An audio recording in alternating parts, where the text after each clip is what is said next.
कि कब्र में 3 सवाल होंगे। वो सवाल है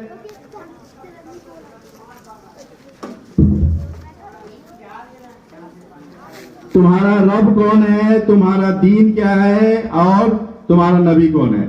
ये तीनों सवाल के बाद जो बंदे तीनों सवाल का जवाब नहीं दे पाएंगे कब्र के अंदर, तो वो तीनों सवाल का जवाब नहीं देने के बाद फरिश्ते फिर उस बंदे से कौन सा सवाल पूछेंगे और वो बंदे फिर फरिश्ते को कौन सा जवाब देंगे।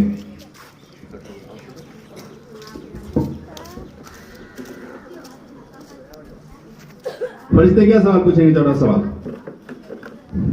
फरिश्ते चौथा सवाल पूछेंगे कि तुम इन सारे सवालों का जवाब क्यों नहीं दे पा रहे हो। तो वो इंसान कहेगा कि मैं वही करता था जो लोग कहते थे। अच्छा, इसी का अगला मरहला यह है कि जो नेक बंदे होंगे वो कब्र में तीनों सवाल के जवाब दे देंगे। तीनों सवाल के जवाब देने के बाद जो चौथा सवाल है कि फरिश्ते पूछेंगे, चौथा सवाल वो कौन सा सवाल पूछेंगे और उसके जवाब में वो नेक बंदा कौन सा जवाब देगा। जो नेक लोग होंगे वो फरिश्ते के तीनों सवाल देने के बाद फरिश्ते उनसे चौथा सवाल पूछेंगे कि तुम इन सभी सवालों का जवाब कैसे दे रहे हो। इंसान कहेगा मैंने किताबुल अल्लाह पढ़ा था और उसकी तस्दीक की थी और ईमान लाए। माशाअल्लाह। देखिए, ये महज सिर्फ सवाल नहीं है, ये हमारा अचीवमेंट है। हम लोग को अच्छी तरह से मालूम है। पहले तो इनके लिए जोरदार तालियां।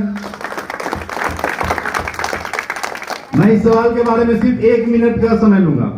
ये सवाल जो है, असल में हम लोग समझते हैं कि कब्र का जो तीनों सवाल है वो थ्योरिटिकल है, मतलब हम याद कर लिए जाके कब्र में बोल देंगे। असल में ऐसा नहीं है। कब्र का जो तीनों सवाल है वो थ्योरिटिकल नहीं है, बल्कि ये प्रैक्टिकल है।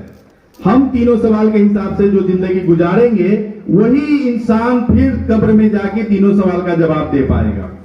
और यहाँ हम लोग देख रहे हैं कि फरिश्ते तीनों सवाल के बाद चौथा सवाल क्या कर रहे हैं, और जो बंदे तीनों सवाल का जवाब दे रहे हैं वो चौथा सवाल फरिश्ते उनसे क्या कर रहे हैं, और जवाब में फिर वो नेक बंदा क्या जवाब दे रहा है। फरिश्ते सवाल कर रहे हैं कि ए इंसान, तुमने ये सारे सवालों के जवाब कैसे दे दिए। तो वो इंसान जो तीनों सवाल के जवाब दे दिए वो उसका जवाब होगा कि मैंने किताबुल अल्लाह पढ़ा था, तस्दीक किया और ईमान लेकर आया। यही है सिरातल मुस्तकीम, मतलब जिंदगी में कामयाबी का यही जरिया है।